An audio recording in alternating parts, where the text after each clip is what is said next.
Selamat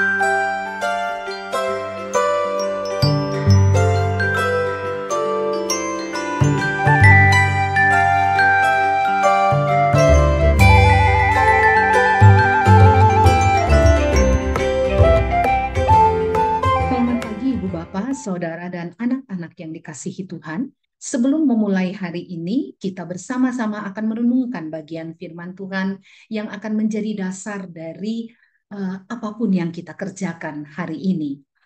Saya Pendeta Nancy Nisahpih Rehata dari GPIB Jemaat Maranatha Denpasar Bali akan menyampaikan firman Tuhan renungan bagi kita sekalian berdasarkan Matius 9 ayat 27 sampai 31 dengan tema Yesus terangku.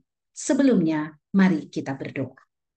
Ya Tuhan, kami percaya di setiap hari baru ada berkat Tuhan yang baru, ada sukacita dan semangat baru. Kami akan menjalaninya bersama dengan Tuhan. Untuk itu kami akan mendasari dengan firman-Mu sebagai sumber kekuatan dan motivasi kami. Kuasailah kami dengan Roh-Mu yang kudus ya Tuhan, dan berfirmanlah karena kami semua telah sedia mendengarkannya di dalam nama Bapa, Putra, dan Roh Kudus. Amin. Baik, Bapak, Ibu, dan Saudara, saya akan membacakan bagian firman Tuhan sebagaimana yang terjadwal di dalam Sabda Bina Umat pagi hari ini, Matius pasal 9 ayat 27 sampai ayat yang ke-31. Matius 9 ayat 27 sampai 31. Saya membacanya dari Alkitab Terjemahan Baru 2. Demikian firman Tuhan yang oleh Lembaga Alkitab Indonesia diberi judul Yesus memulihkan penglihatan dua orang buta. Ketika Yesus meneruskan perjalanannya dari sana, dua orang buta mengikutinya sambil berseru-seru dan berkata, "Kasihanilah kami, hai anak Daud." Setelah Yesus masuk ke dalam sebuah rumah, datanglah kedua orang buta itu kepadanya, dan Yesus berkata kepada mereka, "Percayakah kamu bahwa aku dapat melakukannya?" Mereka menjawab, "Ya Tuhan." Yesus pun menyentuh mata mereka sambil berkata, "Jadilah kepadamu seperti yang kamu percayai." Lalu celiklah mata mereka. Kemudian Yesus dengan tegas berpesan kepada mereka, "Jagalah supaya jangan seorang pun mengetahui hal ini." Namun mereka keluar dan memasyurkan dia ke seluruh daerah itu. Demikian pembacaan Alkitab. Bagi setiap kita yang membaca, mengerti, dan melakukan firman Tuhan, kita adalah orang-orang yang berbahagia.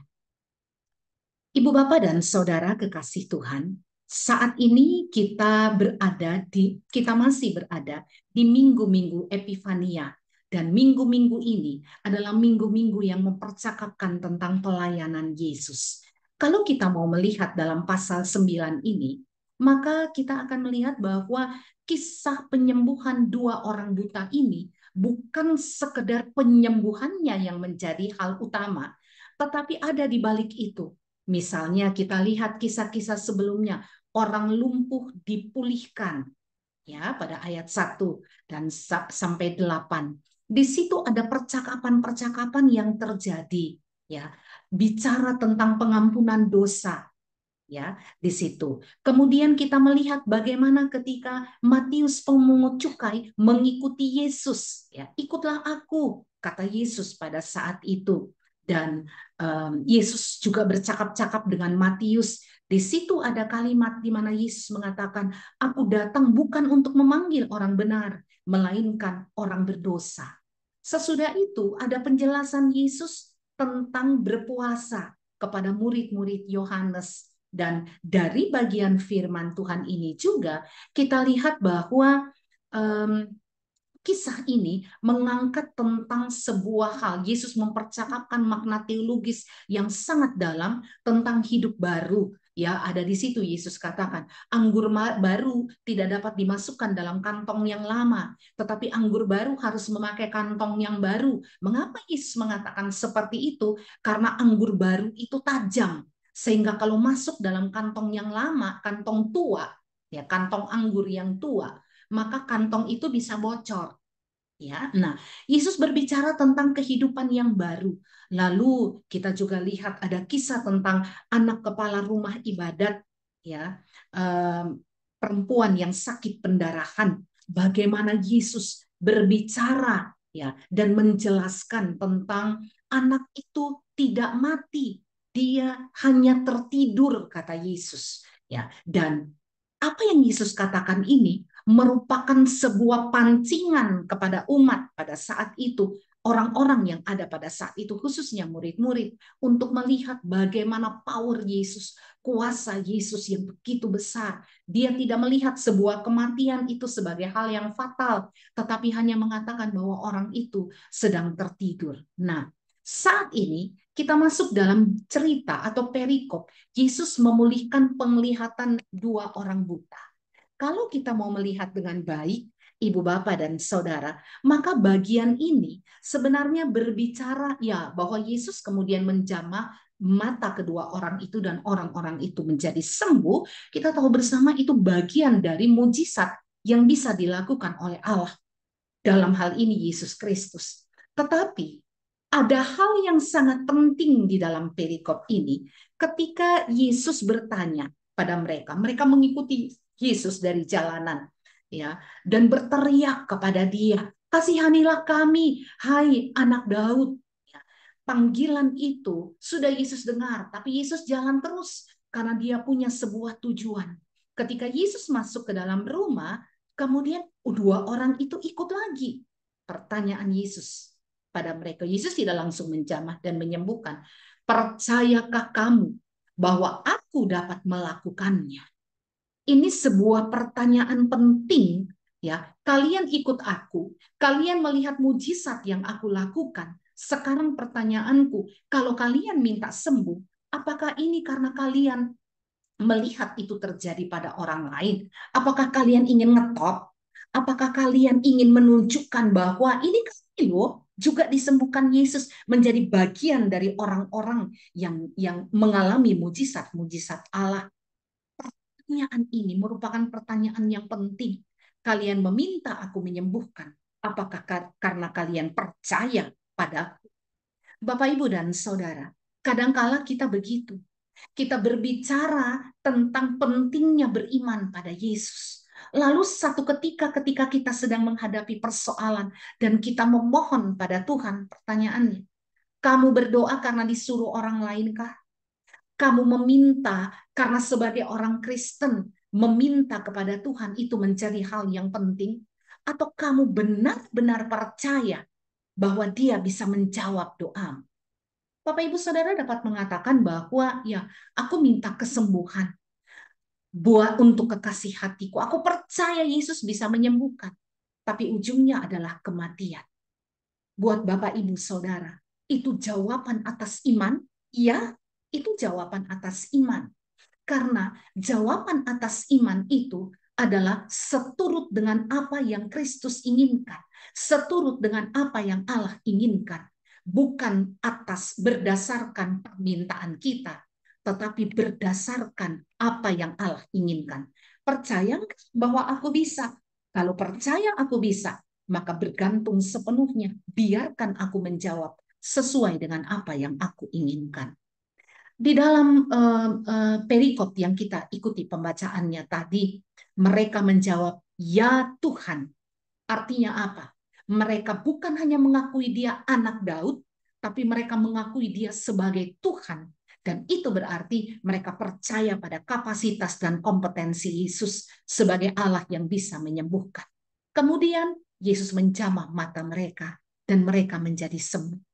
Lalu setelah itu mereka pergi. Nah, kalimat yang Yesus katakan, ya, jagalah supaya jangan seorang pun mengetahui hal ini karena belum waktunya. Tetapi karena begitu bersukacitanya, kedua orang itu pergi dan menceritakan mujizat yang mereka alami. Nah, Bapak Ibu Saudara, berbicara tentang iman, ya, kita tahu bersama iman itu apa, ya, sesuatu yang kita percayai walaupun belum terbukti, ya, betul. Um, um, um, Maaf, saya lupa namanya. Orang ini di Martin Luther King. Dia mengatakan, faith is taking the first step even when you don't see the whole staircase. Ya, iman adalah keberanian mengambil langkah naik tangga, sekalipun kita tidak tahu apa yang akan terjadi di atas sana. Iman adalah keberanian untuk mengambil keputusan, sekalipun kita tidak tahu nih tangga ini kuat atau tidak. Kita tidak tahu adakah bagian pijakan yang sebenarnya longgar, dan kalau memincak di situ kita bisa jatuh. Iman adalah bagaimana kita naik tangga, kita tidak tahu apa yang ada di atas, bisa sesuatu yang baik, bisa juga sesuatu yang tidak baik. Tetapi first step ini, ya, keputusan pertama yang kita ambil untuk percaya, berarti siap untuk menanggung segala risiko. Percaya tidak berbicara tentang hasil, percaya berbicara tentang proses. Bahwa dalam proses itu ada hal-hal yang tidak kita inginkan terjadi, kita siap untuk menanggung itu. Puji Tuhan, 2 orang buta itu disembuhkan Yesus. Tetapi kalau Yesus ingin berbicara lain dan mereka dibiarkan dalam kebutaannya, apakah mereka akan pergi lalu menghujat Tuhan atau tidak? Ini tentang proses. Dan banyak orang tidak siap terkait dengan hal itu. Nah, Bapak, Ibu, dan Saudara yang Tuhan Yesus kasihi, kalimat Yesus, jadilah menurut imanmu, mengatakan apa? Ini bukan tentang aku, tetapi ini tentang bagaimana kalian percaya kepada aku. Bisa menyembuhkan, aku mampu melakukan itu karena aku Tuhan, dan aku tahu apa yang aku perbuat. Persoalannya, kalian percaya atau tidak. Jadilah menurut imanmu, artinya kalau engkau percaya betul, engkau sembuh. Kalau engkau ragu-ragu, maka itu akan kembali kepadamu. Ini merupakan sebuah tantangan bagi Bapak, Ibu, Saudara, dan saya untuk menjalani hari ini. Kita tidak tahu apa yang akan terjadi, tapi percayakah kita bahwa Allah di dalam Yesus Kristus mampu melakukan hal-hal yang baik? Kita baru menjalani 17 hari di tahun 2024 ini. Masih panjang perjalanan kita menuju pada 31 Desember. Ingat, kalau kita beriman dan yakin betul bahwa Dia akan membawa kita pada hal yang baik, bahwa Dia akan menuntun kita pada perjalanan yang menyenangkan, itu kembali pada iman kita kepadanya. Apakah Yesus menjadi terangku atau Yesus sumber kegelapanku? Kembali pada Bapak, Ibu, Saudara, dan saya. Percayakah kamu bahwa Yesus mampu melakukannya, menuntun dan berjalan bersama dengan saudara, menyusuri tahun ini? Apapun yang ada di depan, kita akan mengatakan begini, mungkin saya akan punya masalah besar, tapi saya punya Tuhan yang lebih besar dari persoalan hidupku. Mungkin sekali di depan saya ada sesuatu yang berat, tapi itu justru kesempatan untuk menguji kekuatan imanku. Itu justru kesempatan untuk membuktikan besarnya Allahku. Tahun ini merupakan tahun yang penuh berkat. Imani itu. Iyakah? Kembali ingat pertanyaan Yesus. Percayakah kamu bahwa tahun ini akan menjadi tahun berkat? Tantangan pasti ada. Tetapi kita berjalan dengan mengimani Yesus adalah terang. Selamat menjalani hari yang baru. Ibu, bapak, saudara, dan anak-anak, tersenyumlah menghadapi apapun, menjalani apapun. Kepastian bahwa Dia ada dan Dia punya power, Dia berkuasa, membuat kita berani mengambil keputusan-keputusan penting dalam hidup, sekalipun kita tidak tahu apa yang akan terjadi di depan. Tetapi kawalan kasih Allah akan menyertai kita. Selamat menjalani hari Rabu ini di dalam cinta kasih Tuhan. Mari kita berdoa. Ya Tuhan, kami tidak tahu apa yang akan terjadi dalam perjalanan hidup kami. Tapi kami beriman Tuhan, Engkau ada menyertai kami. Engkau adalah terang kehidupan kami. Engkau adalah penuntun berharga dalam perjalanan ini. Kami sungguh-sungguh berpegang padamu. Kami belajar untuk betul-betul percaya dan yakin bahwa Engkau mampu untuk selalu melakukan yang terbaik bagi kami. Terima kasih Tuhan, Dalam nama Yesus Kristus berkatilah kami di sepanjang hari ini. Amin. Selamat pagi Ibu Bapak dan Saudara, selamat menjalani hari berharga bersama dengan Tuhan.